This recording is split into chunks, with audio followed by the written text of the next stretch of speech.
आम आदमी पार्टी की कौमी तर्जुमान आला प्रियंका कक्कड़ हैदराबाद के 2 रोज़ा दौरे पर हैं। उन्होंने आज मुंसिफ टीवी से खास बातचीत में कहा कि तेलंगाना में एजुकेशन और सेहत के शोबे नजरअंदाज कर दिए गए हैं। उन्होंने रेवंत रेड्डी हुकूमत पर तनकीद की और कहा कि तेलंगाना की अवाम बदलाव चाहती है और आम आदमी पार्टी तेलंगाना में बदलाव के हवाले से काम कर रही है। याद रहे कि प्रियंका कक्कड़ आम आदमी पार्टी के तेलंगाना इंचार्ज भी हैं। मुंसिफ टीवी के नुमाइंदे शकील आलम ने प्रियंका कक्कड़ से खास बातचीत की है।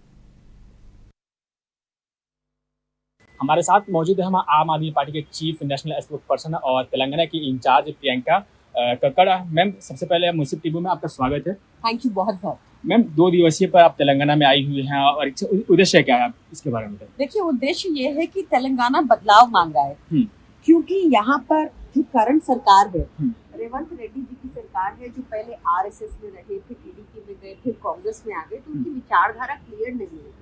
और इस बात की जरूर क्लियर है कि एजुकेशन और हेल्थ केयर से उनका कोई नाता नहीं। एजुकेशन पे तेलंगाना में 7% खर्च किया जाता है और हेल्थ केयर पे 4%। वहीं दिल्ली और पंजाब में हमने हेल्थ केयर पे 15% खर्च किया और एजुकेशन पे 25%। और उसका नतीजा ये रहा कि दिल्ली और पंजाब के सरकारी स्कूल देश में सबसे श्रेष्ठ हो चुके हैं, जबकि तेलंगाना के सरकारी स्कूल 25वें नंबर पे आते हैं पूरे देश में। क्या गरीब बच्चों को अमीर बच्चों जैसी एजुकेशन का हक नहीं मिलना चाहिए?